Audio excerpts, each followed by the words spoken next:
வணக்கம் and welcome to delight cinemas. இந்த வீடியோவில் பார்த்தீங்கன்னா கோட் ட்ரெய்லர் பற்றின சில விஷயங்கள் தான் பார்க்க போகிறோம். இந்த video part 2 video. So part 1 video நேற்றே நம்ம சேனலில் போட்டாச்சு.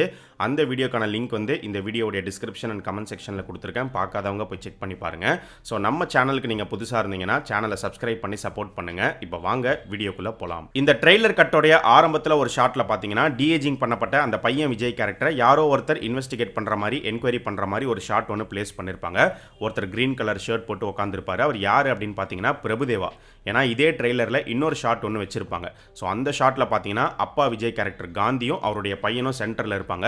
ஒரு பக்கம் வந்து காந்தி லீட் பண்ணுற அந்த நியூ டீம் மெம்பர்ஸ் ஒரு பக்கம் நின்றுட்டு இருப்பாங்க. இன்னொரு பக்கம் பார்த்தீங்கன்னா பிரபுதேவாவும் ஒரு சில பேரும் நின்றுட்டு இருப்பாங்க.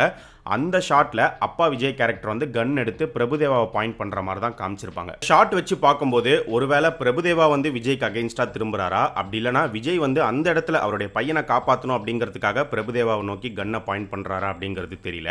ஆனால் விஜயோடைய பையன் அந்த யங் விஜய் கேரக்டர் ஏதோ ஒரு சம்பவம் பண்ணியிருக்காரு அப்படிங்கிறது மட்டும் தெரியுது. அதனால தான் அவரை கூப்பிட்டு இன்வெஸ்டிகேட் பண்ணுற மாதிரி காட்டுறாங்க. இந்த படத்தை தயாரிச்சிருக்கிற ஏஜிஎஸ் அவங்களுடைய டைரக்ட் ரெஃபரன்ஸுமே இந்த படத்துக்குள்ளே இருக்குது. ஸோ ட்ரெய்லரில் பார்த்தீங்கன்னா மெட்ரோ ட்ரெயின்குள்ளே ஒரு ஃபைட் சீக்வன்ஸ் நடக்கிற மாதிரி காமிச்சிருப்பாங்க.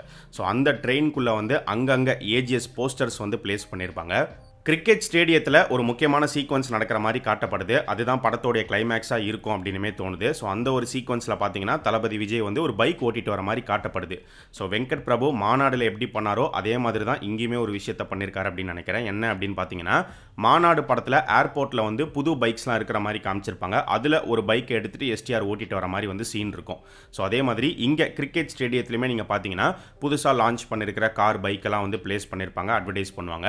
அதை வந்து பிளேயர்ஸ்க்கு கிஃப்டாகவும் கொடுப்பாங்க. ஸோ அப்படி இருக்கக்கூடிய ஒரு பைக்கை தான் தளபதி விஜய் எடுத்துட்டு ஓட்டிட்டு வர மாதிரி காட்டப்படுது. ஏன்னா அந்த பைக்கோடைய நம்பர் பிளேட் நீங்கள் பார்த்தீங்கன்னா எம்டியா இருக்கும். சரி, இதெல்லாம் ஓகே. ஆனால் அந்த பைக்கோட தளபதி விஜய் எப்படி ஸ்டேடியத்துடைய டாப்புக்கு போனார் அப்படிங்கிறதா வந்து தெரியல. இந்த ஸ்டேடியம் சீக்வன்ஸில் சிஎஸ்கே மேட்ச் நடந்துட்டு இருக்கு அப்படிங்கிறத டைரெக்டாகவே காமிச்சிருக்காங்க. ஆனால் சிஎஸ்கே எந்த டீமோட மேட்ச் விளையாடிட்டு இருக்காங்க அப்படிங்கிறத வந்து காட்டலை. டைரெக்டாக காட்டலை அப்படின்னாலுமே இன்டெரக்டாக ஒரு ஷாட்டில் வந்து காமிச்சிருக்காங்க. எந்த ஷாட் அப்படின்னு பார்த்தீங்கன்னா ஸ்டேடியத்தோடைய டாப்பில் தளபதி விஜய் வந்து ஃபைட்டிங் போஸ்ட்டில் நின்றுட்டு இருக்காரு. இந்த ஒரு ஷாட்டில் பார்த்தீங்கன்னா கிரவுண்டில் வந்து ப்ளூ ட்ரெஸ் கோடில் ஒரு பிளேயர் வந்து ஃபீல்டிங் பண்ணிட்டு இருக்கிற மாதிரி வந்து காட்டப்படுது. ஸோ இந்த ஒரு கலர் வச்சு பார்க்கும்போது மேபி சிஎஸ்கே வெர்சஸ் மும்பை மேட்சாக இருக்கிறதுக்கு நிறையவே சான்சஸ் இருக்குது. ஏன்னா பொதுவாக நிறைய டீம்ஸ் இருந்தாலும் சிஎஸ்கே வெர்சஸ் மும்பைனா இந்த ஒரு மேட்சுக்கு இந்த ஒரு கிளாஷுக்கு ஒரு தனி ஃபேன் பேஸே இருக்கும், தனி எதிர்பார்ப்பே இருக்கும். ஸோ அதனால சிஎஸ்கே வெர்சஸ் மும்பையாக தான் வந்து இருக்கணும் அப்படின்னு நினைக்கிறேன். அண்ட் அதே மாதிரி சிஎஸ்கே பிளேயர்ஸ் ஒரு சில பேர் இந்த படத்தில் கேமியோ பண்ணியிருக்காங்க. ஆனால் தோனி இந்த படத்தில் வராரா இல்லையா அப்படிங்கிற ஒரு கொஸ்டின் மார்க் இருக்குது. சில பேர் பார்த்தீங்கன்னா தோனி கேமியோ கன்ஃபார்ம்ட் அப்படின்னு சொல்கிறாங்க. சில பேர் வந்து தோனி வரத்துக்கு சான்சஸ் இல்லை அப்படிங்கிற மாதிரி சொல்லப்படுது. ஆனால் அங்கே சிஎஸ்கே மேட்ச் நடக்கிற மாதிரி இவங்க காட்டுறதுனால அப்போ கண்டிப்பாக தோனியையும் இவங்க காட்டுவாங்க அப்படின்னு தான் நினைக்கிறேன். பட் அதுக்குன்னு இந்த படத்துக்காக தோனியை கூட்டிட்டு வந்து கேமியோ கொடுக்க வச்சிருப்பாங்களா அப்படின்னு கேட்டிங்கன்னா அப்படிலாம் வந்து நடந்திருக்காது. இதுக்கு முன்னாடி ஏதோ ஒரு சிஎஸ்கே மேட்சோடைய கிளிப்ஸை வந்து ரைட்ஸ் வாங்கி இந்த படத்துக்குள்ளே யூஸ் பண்ணியிருப்பாங்க அப்படின்னு தான் தோணுது. ஏன்னா இப்போ இந்த ஷாட் வச்சு பார்க்கும்போது ஆப்போசிட் டீம் வந்து ஃபீல்டிங் பண்ணுற மாதிரி காட்டப்படுது. அப்போ சிஎஸ்கே தான் வந்து பேட் பண்ணிட்டு இருக்காங்க. பொதுவாக தோனி பேட்டிங் வந்து லேட்டாக தான் வந்து இறங்குவார். அது வரைக்கும் பார்த்தீங்கன்னா ட்ரெஸ்ஸிங் ரூம்ல இருந்து அவர் மேட்ச் பார்க்குற மாதிரி தான் இருக்கும். மேபி அந்த விஷுவல்ஸ் எல்லாம் இந்த படத்துக்குள்ளே ஆட் பண்ணுறதுக்கு சான்சஸ் இருக்கு. ஸோ ஒரு பக்கம் எம்எஸ் தோனி அப்படின்னா இன்னொரு பக்கம் கேப்டன் விஜயகாந்த் அவருடைய கேமியோ இந்த படத்தில் இருக்கு அப்படிங்கிறதுமே கன்ஃபார்ம் ஆயிடுச்சு. நேற்று நடந்த கோட் பிரஸ் மீட்டில் வெங்கட் பிரபுவே வந்து கன்ஃபார்ம் பண்ணிட்டாரு. பிரேமலதா மேடம் வந்து சொல்லியிருந்தாங்க அவங்க சொல்லி எப்படி இல்லாமல் போகும் அப்படிங்கிற மாதிரி அவர் சொல்லியிருந்தாரு. ஸோ கேப்டன் விஜயகாந்தை ஏஐ மூலியமாக கிரியேட் பண்ணி கொண்டு வராங்க. அவர் வர டியூரேஷன் வந்து ரொம்ப ரொம்ப கம்மியாக தான் வந்து இருக்க போகுது. ஆனால் அவரை எந்த வகையில் எந்த ஒரு கதாபாத்திரமா இந்த படத்தில் காட்டுறதுக்கு சான்சஸ் இருக்கு அப்படின்னு பார்க்கும்போது இது வந்து ஒரு கெஸ் மட்டும்தான். இப்படி தான் நடக்கும்னு சொல்ல வரல. பட் இப்படி நடந்தால் ரொம்பவே நல்லா இருக்கும். எந்த மாதிரி அப்படின்னு பார்த்தீங்கன்னா கேப்டன் விஜயகாந்தோடைய படங்கள் நீங்கள் பார்த்துருப்பீங்க அப்படின்னு நினைக்கிறேன். நிறைய படங்கள் பார்த்தீங்கன்னா அவர் பாகிஸ்தான் தீவிரவாதி எதிர்த்து சண்டை போடுற மாதிரிலாம் படங்கள் நடிச்சிருக்காரு. அதுக்கு ரொம்ப ஃபேமஸ் அவர். அதே மாதிரி இந்த படத்துடைய கான்செப்ட்டுமே நீங்கள் பார்க்கும்போது சாட்ஸ் அப்படிங்கிற ஒரு ஸ்குவாடில் தான் தளபதி விஜய் வந்து ஒர்க் பண்ணுறாரு.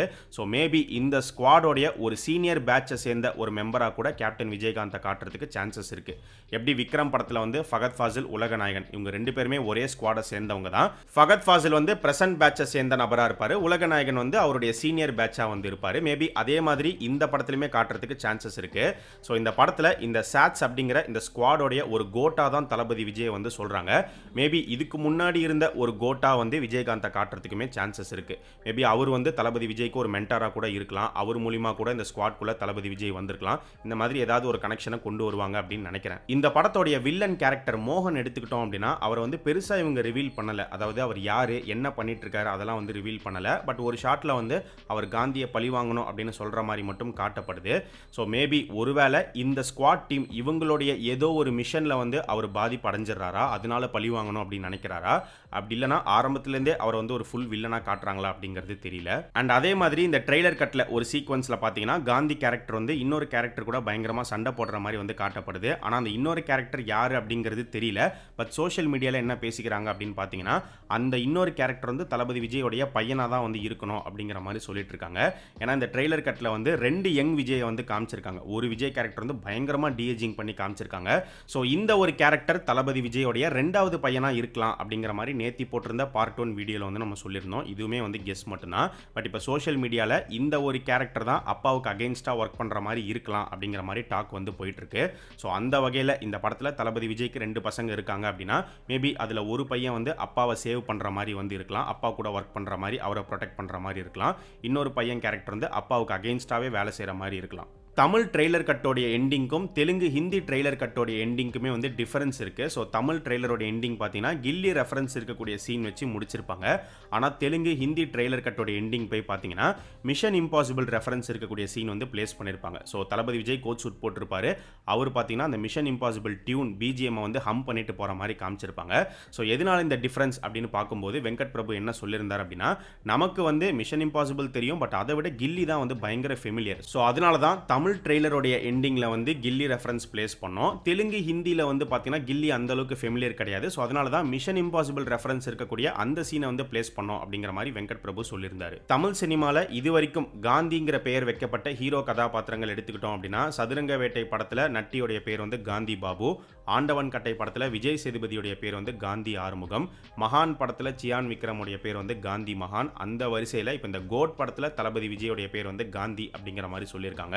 ஸோ வெறும் காந்தியாக இருக்காது அப்படின்னு நினைக்கிறேன். காந்தின்னு சொல்லி வேறு ஏதாவது ஒரு பேர் வரும். ஃபுல் நேம் என்னவா இருக்க போகுது அப்படிங்கிறது படம் பார்க்கும்போது நமக்கு தெரிய வரும். ஸோ காந்தி மகானாக இருக்கட்டும், காந்தி ஆறுமுகமாக இருக்கட்டும், காந்தி பாபுவாக இருக்கட்டும், இந்த 3 கதாபாத்திரமுமே ஒரு நல்ல ஸ்ட்ராங்கான கேரக்டர்ஸாக வந்து அமைஞ்சிருந்தது. ஸோ அந்த வகையில் இந்த கோட் படத்தில் வரக்கூடிய இந்த காந்தி கேரக்டருமே வந்து ஸ்ட்ராங்காக இருக்கும் அப்படின்னு நினைக்கிறேன். வெயிட் பண்ணி பார்ப்போம். ஸோ இந்த கோட் ட்ரெய்லரில் நீங்கள் நோட்டீஸ் பண்ண டீட்டெயில்ஸ் ஏதாவது இருந்தாலும், இந்த படத்தை பற்றி உங்களுடைய தியரிஸ் ஏதாவது இருந்தாலும் அது என்ன அப்படிங்கிறத மறக்காமல் இந்த வீடியோவுடைய கமெண்ட் செக்ஷனில் சொல்லுங்கள்.